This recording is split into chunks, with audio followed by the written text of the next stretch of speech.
Hey there, this is John from Heroes and Legends. Today I want to talk a little bit about GoyfGate. So this started all about a week ago at GP Las Vegas, and I haven't talked about it yet, but today I wanted to weigh in on my thoughts, and I also wanted to get comments from you guys, see how you felt about it. And since the auction on this Tarmogoyf will be ending within 24 hours, and at least 50% of it will be going to a very good charity, I thought it'd be a good time to maybe just talk about it, give it a little exposure. So I don't know if it needs any more exposure. Many of you have probably, I'm sure, have already heard the story. But for those of you who haven't, let me do a quick recap. So we're going back a week to GP Las Vegas. This Tarmogoyf that we're looking at here caused a lot of controversy. And let's look at the video and see why. Player Pascal Maynard opens pack 2 of his top 8 draft at GP Las Vegas, and he finds this foil Tarmogoyf. Very nice looking card. He looks at the condition. However, at this point, this is pack 2. The deck he's been picking would certainly benefit by Burst Lightning, which he just put to the top there. That is actually the best pick for his deck. Tarmogoyf is nowhere near the pick that he wants at this point in the draft. So what's he going to do? He thinks about it for a little bit. There's a lot of money attached to this card. He's probably thinking, oh, I could probably get $400, maybe more, with the Pro Tour stamp or on the GP stamp on it. And he's got a big decision to make. Does he take that, or does he take the Burst Lightning, which is the better pick for his deck? He ends up taking the Tarmogoyf, as you see. And this caused a lot of uproar within the Magic community and started GoyfGate, if you will. Even pro players, some of them were upset about this, and Owen Turtenwall was one that quickly tweeted that he was not very happy with this decision. However, he had time to think about it and cool down a little bit, and then he did apologize and kind of change his thought on it, which I think is what a lot of people did, quite honestly, and I think was fair. So let's talk about the situation. I mean, from my perspective, if I was in his shoes. And I know it's kind of hard to think about because I'm not a pro Magic player. I'm not playing for pro points. Yeah, sure, I draft. Have I rare drafted before? Yeah, I have. Have I been in a situation where I've played sealed and opened an amazing card and had to pass it? Yes. I was in a Pro Tour qualifier playing Innistrad sealed. I opened a Liliana of the Val, and I had to pass it, and I got a pool with a whole lot of nothing in it. So that hurts. It's painful. It's not fun to have to deal with those things. But of course, I'm talking from a player who's playing just for fun. This, in some people's eyes, is a little different because this is somebody who's in the spotlight, who's a pro, who's representing the game. At this point, I believe he's a gold pro, very close to getting platinum. And this may have helped him on his journey to get platinum if he could have gone a little farther in the top 8. So there's a lot of factors here you have to think about. However, I don't think it's fair to necessarily hold somebody like this up to a very much higher standard. Even though he is a pro player, he is representing the game in a different way, he does not at this point have a sponsorship. So he doesn't owe anything to a sponsor. He doesn't really owe anything to anyone, to be quite honest. And here's the simple fact of the matter, and here's where I think the real problem is. All the people who've been upset about this situation happening, I think we need to look at the factors that led it to happening. And the factors that led this to happening are just simply that the prize payouts for the Pro Tour are not all that great unless you really happen to get a chance to maybe win a Pro Tour, come in the top 2 or 4. You know, these folks are basically spending their entire life practicing, playing, building, studying the metagame. This is a full-time job if you want to be a successful pro, and the payouts just aren't there for a full-time experience. Let's take a look at some of the payouts now for a GP. Okay, so let's look at the prize payout for a GP. First place, no matter how many competitors, is $4,000. $4,000. It's not a whole lot. Now let's think about just any one of the 2 GP Las Vegases, and you'll be looking at over 3,600 plus players. We'll look at that column, which is the one that has the best prize payout. But as you notice, the only reason it has more of a payout is because it just pays out further down the line. So more people can get the $200 for finishing up the 230th place. The total prize payout for the biggest GPs ever is $70,000. So let's think about GP Las Vegas. There was Modern Masters product being opened there left and right. You obviously had to pay to get into the tournament. There were so many side tournaments going on that people were paying to play, plus merchandise, all this stuff. Millions and millions of dollars were made that weekend. $70,000 went back to the players in the main event. That's nothing. That's absolutely nothing.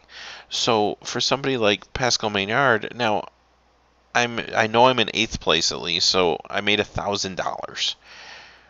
My best hope is to win a couple more games and make $3,000 more. If I win another couple games, I can make an extra $1,700. If I win one game, I make an extra $500. So now this Tarmogoyf comes around. I'm thinking probably $400 to $500 card. If I draft this, it's basically like winning the next round. So even if I lose, I'm making the 3rd or 4th place prize pool, basically. So why wouldn't I do that? There's just no incentive for me not to do that. And you can say, yeah, well, the integrity of the game and the Pro Tour and so on and so forth. But the bottom line is, we ask a lot of these folks, it's not easy to be a pro player. You're playing for most of your life to just get there and study the metagame and build decks and practice. This is not something that I can walk into a game store and 2 weeks later I'm on the Pro Tour. This takes time, it takes energy, it takes money, a lot of money. So a lot of pros do have financial backing from sponsors. Now in this case, he did not have any sponsorships. He didn't owe anything to anyone. He's just trying to make it to more tournaments, hopefully become a Platinum Pro. And to do that, he needs money. And that $1,000 isn't going to cut it. And that $4,000 isn't going to cut it.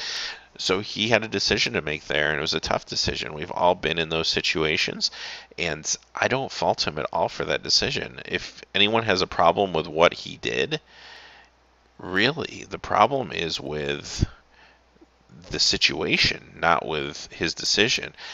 I mean, $4,000. You look at the full prize pool of payouts, and it's $70,000 for a 3,600 plus tournament. That's all. That's all it is $70,000. That blows my mind. Now, maybe this is a little unfair to scrutinize this particular GP because it had so much hype around it and coverage that it felt much more like a Pro Tour than a GP. Pro Tour payouts are, of course, much better. However, it's not easy to become one of those competitors in the Pro Tour, obviously. So this is the type of tournament most people go to. And hey, if I just am some casual player that happened to walk in the door and win this $4,000, yeah, that's amazing. But let's face it, most of the time the top 8, probably the top 16 or more, is pretty much made up of pro players or people breaking into the Pro Tour. These aren't necessarily just casual players walking in and winning $4,000. That'd be awesome if it was, but that's not what this is. This is truly for the pros. So having said that, I just can't fault him for making this pick. I think almost any of us would have done the same thing, unless we were independently wealthy or maybe we had a sponsorship sponsoring us to go as far as we could in the tournament. So on top of that $70,000, I just want to point out quickly, also, Platinum Pros do get an appearance fee of $250 for Grand Prix. There's not a whole lot of Platinum Pros, but that does factor in. So we'll say, it is going to be a little higher than $70,000 for the payout, but not very much. So I just wanted to point that out. Now, having said all of that, where does this lead us to? I think we need to start thinking of Magic more of a sport, and I think the only way to do that, unfortunately, since you don't have scholarships or things like that for Magic, you're going to have to look at Wizards of the Coast and event organizers giving up some of this pie to the players to help bring out more talent, to help encourage more pro players to get on the Pro Tour. So finally, the epilogue to this whole story, I think, is a lot of people were very upset when this initially happened. I think a lot of people thought about it and looked at the statistics and cooled down a little bit, which is good. And finally, I think some good has come out of it. Let's take a look at the auction. So Pascal's auctioning off the Tarmogoyf. There's about 20 hours left, and it's up to $14,200. So why is it so high? Well, it's just really because the hype around GoyfGate is probably the biggest reason. However, Pascal is also giving half of the proceeds after the eBay fees to Gamers Helping Gamers, which is a great charity, great organization. So that's pretty awesome. And as a matter of fact, if it does go above 20,000, he's going to, anything above 20,000 is going to go all to Gamers Helping Gamers. So that's pretty amazing and really awesome that a lot of goodwill has come from this kind of, I don't know, controversial or dramatic situation. And it's really awesome to see it's up to $14,200. And I think even though, yeah, there's a lot of controversy around this, and there's probably people out there that just want the GoyfGate Tarmogoyf, but also I think that this price is being driven also by people that want to help the charity. So that's pretty amazing. So now, knowing that, let's say at best, he has a chance here of maybe earning about $9,000 off of this. Yeah, that's a lot better than the $4,000 he would have won in the GP. Now, I don't think he realized that at the time, but wow, when you look at that, that's pretty amazing. So if you have the means, and not many of us do, but if you have the means and you do want to bid for it and give some of the proceeds to the charity, that's pretty awesome. Or if you just want to give to Gamers Helping Gamers, that's also a very worthwhile charity. I definitely encourage you to do so. So really happy ending, I guess, to the story. Now, one thing I will say, it looks like these bids, the 14,200 bid, I think looks rather legit. He did have some fake bids that had to be removed. At one point, if you've seen the auction, it was up to like $20,000. Those were deemed as fake bids, and some of those were taken away. But it appears that this is legit, the 14,200, and I'm sure it will go up even more in the next 20 hours. So hey, let me know in the comments below your thoughts on all this. If you think you did the right thing, think you did the wrong thing, if you feel that the system is the one that is really what needs to be fixed here, or if you think it's the players. But let me know your thoughts. I'd be very interested to hear your comments. And having said that, hey, please remember to like and subscribe. As always, have a great day. Hey, thanks as always for watching. If you're still looking for quality Magic the Gathering videos, click on one of these annotations. And if you hadn't had a chance yet to subscribe, smash that subscribe button so you don't miss any of the breaking MTG news, spoilers, set reviews, crazy product openings, or gameplay videos on Heroes and Legends MTG. Talk to you again soon, and have a great day.